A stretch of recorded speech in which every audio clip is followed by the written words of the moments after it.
चलिए आगे बढ़ते हैं। लास्ट लेक्चर में डेटा टाइप्स के नाम आपसे मैंने डिस्कस कर लिए थे। कितनी होती है जावास्क्रिप्ट में डेटा टाइप्स? प्रिमिटिव कितनी?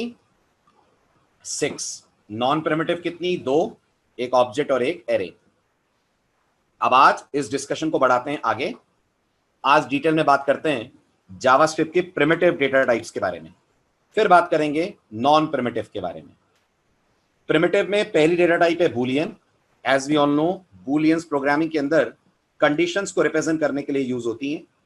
बूलियन डेटा टाइप के लिए जो दो पॉसिबल वैल्यूज हैं, they are true and false. ध्यान दीजिएगा। और क्या जावास्क्रिप्ट केस सेंसिटिव लैंग्वेज है? क्या जावास्क्रिप्ट केस सेंसिटिव लैंग्वेज है? डेफिनेटली। तो जब आप अपने कोड में ट्रू और फॉल्स को लिखेंगे, आप इनके केसेस का ख्याल रखें। ये हमेशा आने चाहिए इन लोअर केस। क्लियर हुआ? ये जब भी आएंगे लोअर केस में आएंगे। First point is this. Second, जैसा मैंने आपसे कहा, जावास्क्रिप्ट के पास नंबर डेटा टाइप है किसी भी तरह की न्यूमेरिक वैल्यू को रिप्रेजेंट करने के लिए, चाहे उस वैल्यू में डेसिमल हो, चाहे उस वैल्यू में डेसिमल ना हो। तो लास्ट लेक्चर में भी मैंने आपसे कहा था, जेएस के अंदर हर तरीके की न्यूमेरिक वैल्यू नंबर ही है। जेएस डिफरेंशिएट नहीं करती between integers and floats. Floats are also number, integers are also number. Is this point clear?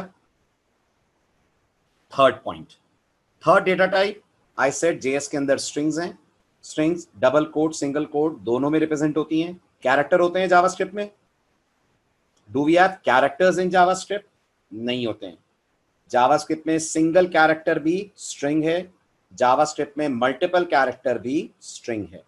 It doesn't matter whether आप सिंगल कोट लगा रहे हैं कि डबल कोट लगा रहे हैं। It even doesn't matter whether you are having one letter और you are having multiple letter, सब चीजें स्ट्रिंग हैं। Then we said there is another type called नल, जो आप तब यूज करते हैं जब आपको ये बताना, आज आप पढ़ेंगे इसके बारे में और डिटेल में, जब आपको ये बताना है कि वेरिएबल में कोई भी वैल्यू नहीं है। अब वेरिएबल में कोई वैल्यू ना होना अलग बात है, और वेरिएबल को अनइनिशियलाइज छोड़ देना अलग बात है। जब आप वेरिएबल को अनइनिशियलाइज छोड़ते हैं तब उसमें आती है अनडिफाइंड। हुआ क्लियर? ठीक है। और जब हम जेएस में आगे के टॉपिक्स पढ़ेंगे तब हम डिस्कस करेंगे सिंबल टाइप, जिसको अभी फिलहाल हम इग्नोर कर रहे हैं। Then we have non primitive types, जिसमें एक है ऑब्जेक्ट, क्योंकि JS object oriented concept support करती है। जेएस के अंदर मेथड्स, प्रॉपर्टीज, डेटा मेंबर, ये सब आपको मिलते हैं। ऑब्वियस ही बात है, मेथड डेटा मेंबर तभी होंगे जब ऑब्जेक्ट्स होंगे। यस और नो? तो जेएस के अंदर object is another data type, जिसे आप यूज कर सकते हैं for creating mix type of data.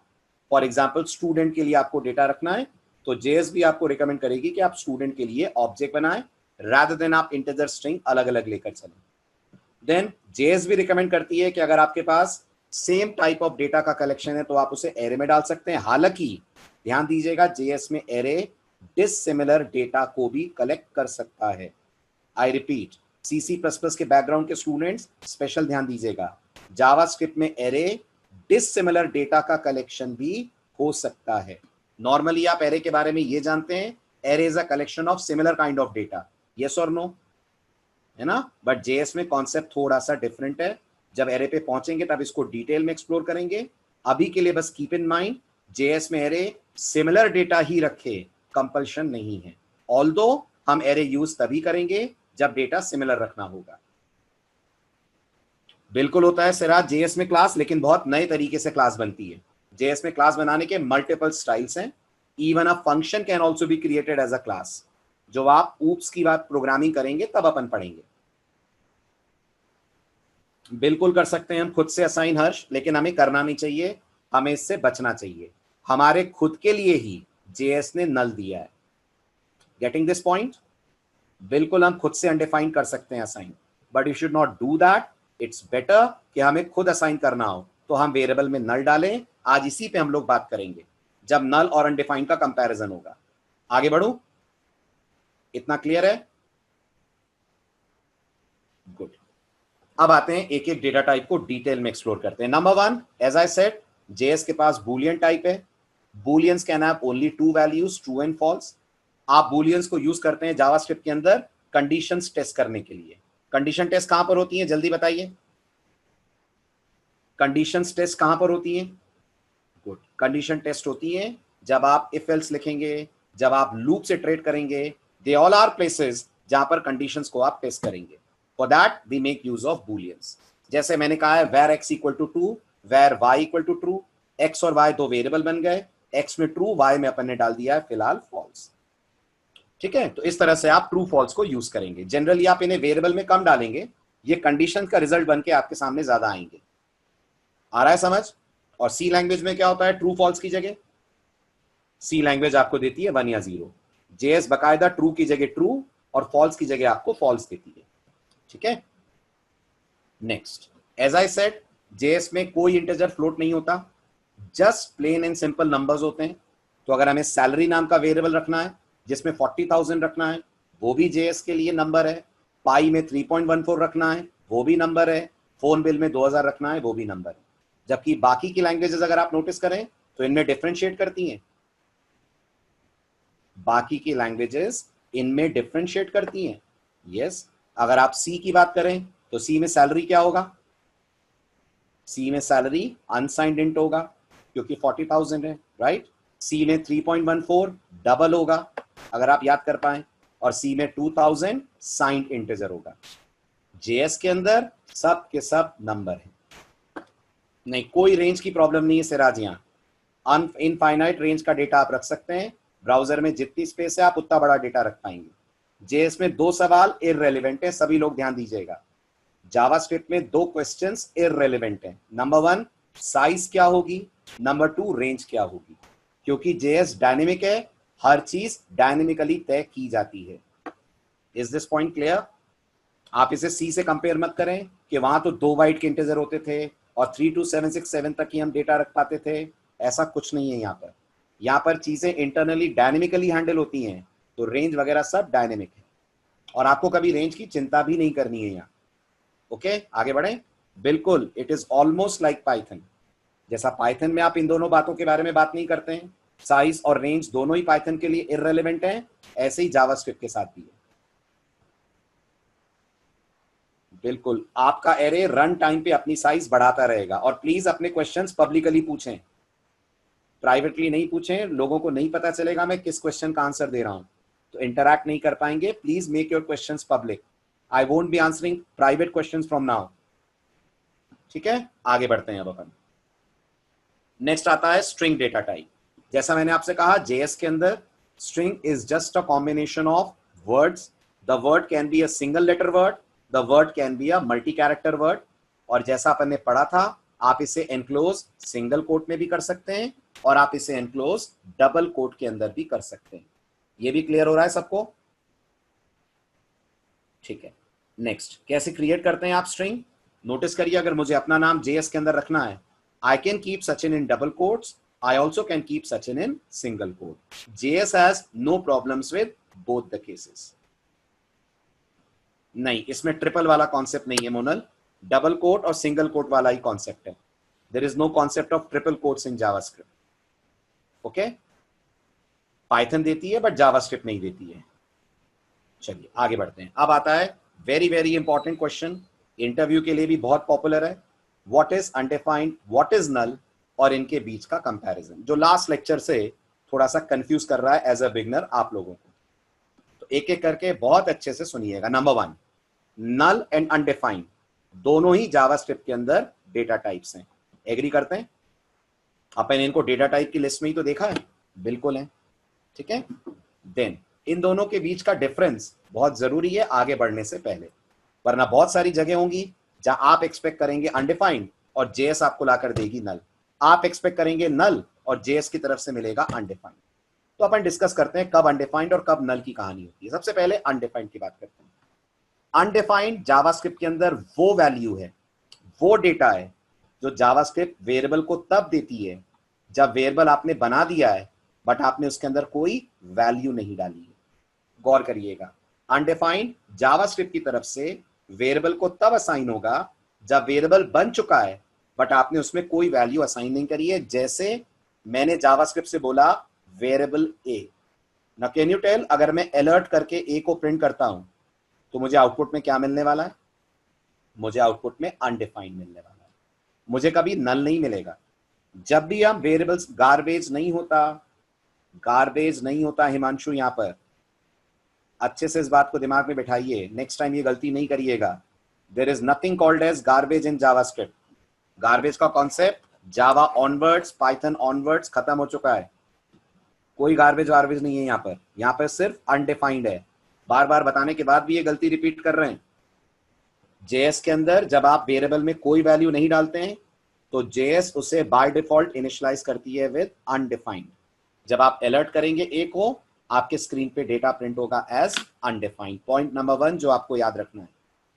Point number 2 regarding undefined, ठीक, जावास्क्रिप्ट ये मानती है जो वेरिएबल्स अनइनिशियलाइज रह जाएंगे वो उनमें बाय डिफॉल्ट डालेगी अनडिफाइंड, जैसा मैं बार बार आपके नोटिस में ला रहा हूं। तो अगर कोई पूछता है what happens if we leave a variable uninitialised, आपका जवाब होगा it will automatically be set to the value undefined. Is this point clear? ठीक है, आगे बढ़ते हैं। अब अगला पॉइंट पढ़िए। अब आता है और कब कब जेएस अनडिफाइंड को यूज करती है। क्या बस वेरिएबल्स के ही केस में करती है कि और भी कभी करती है? तो जावास्क्रिप्ट के पास और भी सिचुएशंस हैं जहां वो अनडिफाइंड यूज करती है, और मैं चाहूंगा आप इस पर्टिकुलर स्लाइड को बाकी लैंग्वेज के साथ भी कंपेयर करके सब पढ़ें कि उन लैंग्वेजेस में ऐसे केसेस में क्या होता है। कौन सी लैंग्वेज में कंफर्टेबल है आप बताएं? जावा, सी, सी प्लस प्लस, पाइथन, किस में बात करें अपन? सी में करें? चलिए ठीक है, सब में कर लेंगे, जो जिसमें कंफर्टेबल हो बता दे, समझ जाएगा, राइट? चलिए, very good.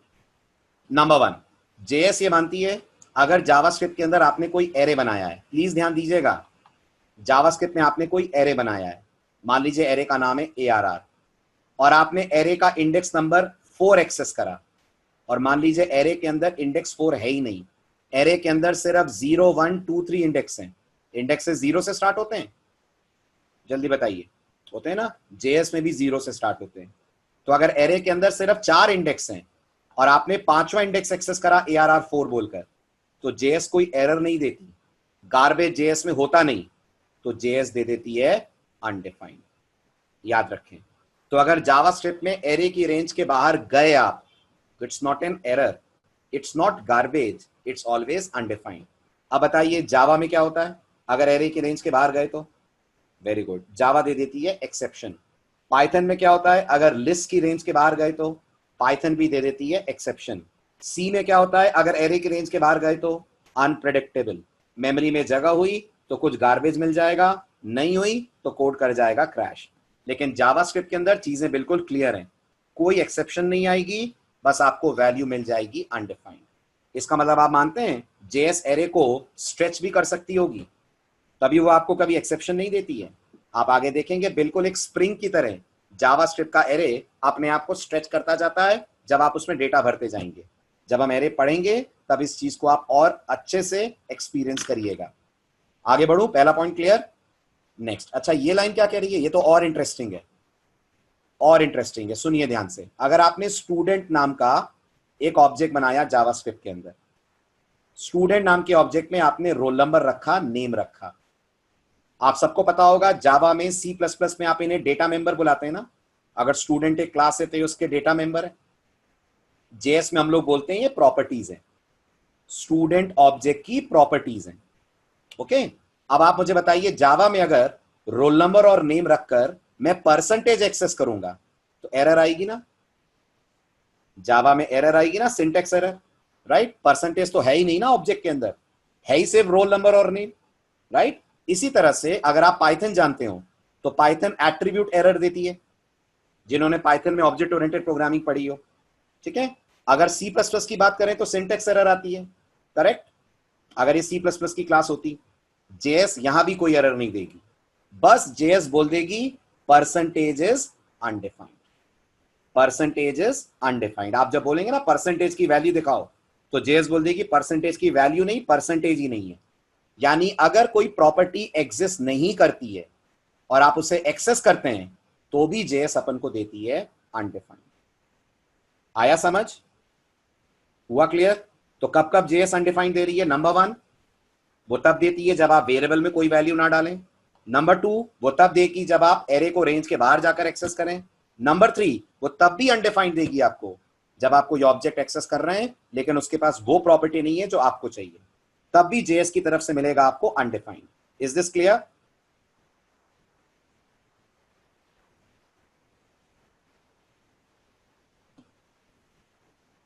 Can we use this in loop to identify length of an array? Prateek थोड़ा सा क्वेश्चन क्लियर करिए।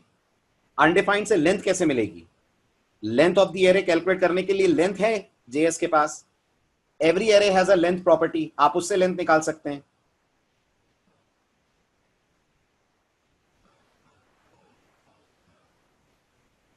हर्ष अनइनिशियलाइज करेंगे कैसे? जब आप जेएस में प्रॉपर्टी बनाते हैं तब आपको इनिशियलाइज करना पड़ेगा। जेएस का सिंटेक्स ही ऐसा है कि प्रॉपर्टी बनाते वक्त प्रॉपर्टी और वैल्यू दोनों देनी पड़ेंगी। एट द मोस्ट आप नल दे सकते हैं, वहां खाली नहीं छोड़ सकते।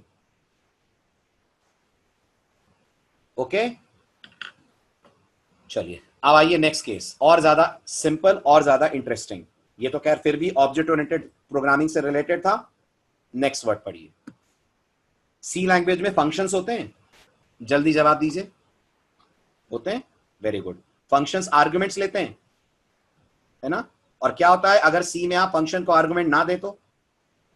फॉर एग्जाम्पल अगर सी लैंग्वेज के अंदर मैं प्रिंटफ कॉल करूं और मैं उसे कुछ ना दूं, वेरी गुड, एरर आती है ना, है ना? ऐसे ही गेस करिए, मैं किसी भी लैंग्वेज के अंदर कोई मेथड कॉल करूं, जैसे जावा की बात करें, जावा में मैं मान लीजिए SQRT कॉल करता हूं और उसे कुछ पास नहीं करता हूं, तो गार्बेज वार्बेज कुछ नहीं जाता ना, एरर है ना?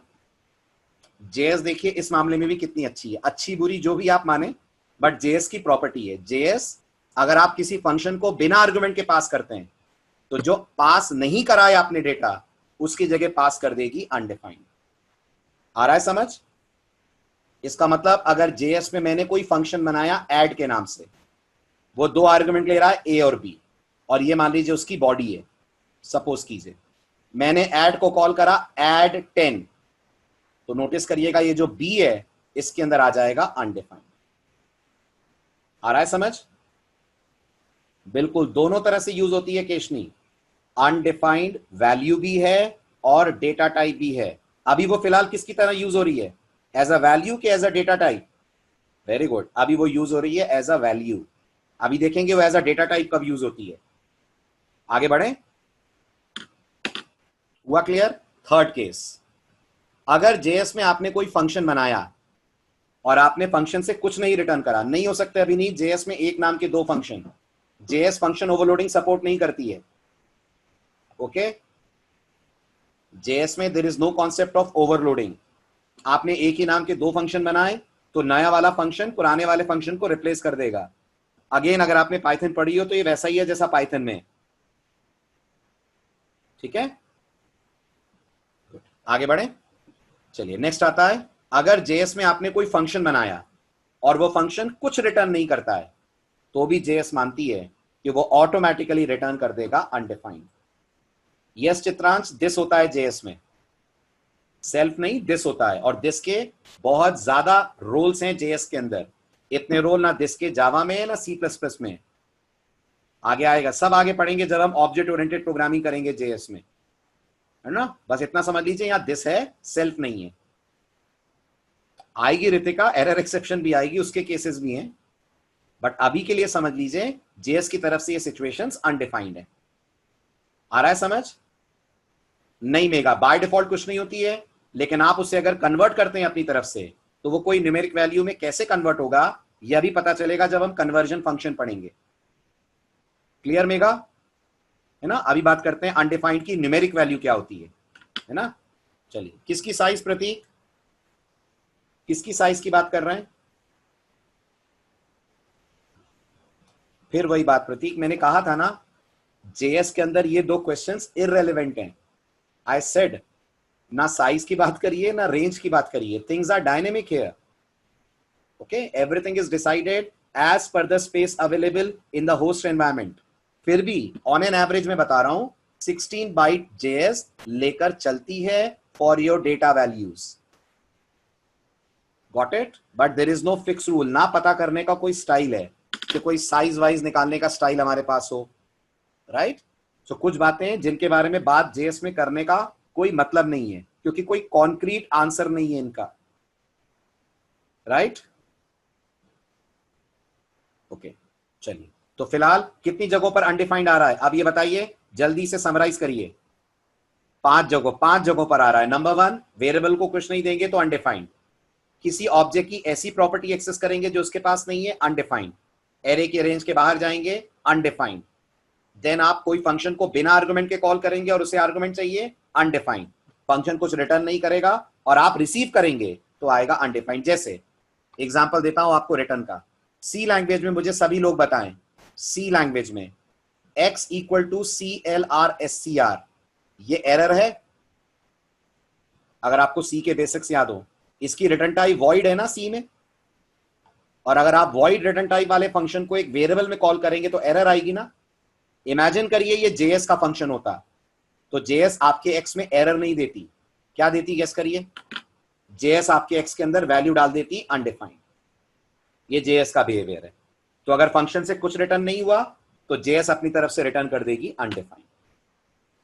ठीक है, इसके बारे में आप बस इन बातों को ध्यान में रखना। जब प्रैक्टिकल्स आएंगे, जब इन टॉपिक्स पे पहुंचेंगे, तब ये सारी बातें आपके सामने प्रैक्टिकली करूंगा मैं। अगर आप किसी स्ट्रांगली टाइप लैंग्वेज से आए हर्ष, तो सभी को बेकार लगता है बिहेवियर, लेकिन धीरे धीरे आदत हो जाती है ना? कुछ दिन बाद आदत हो जाएगी तो आपको ये भी अच्छी लगने लगेगी। ठीक।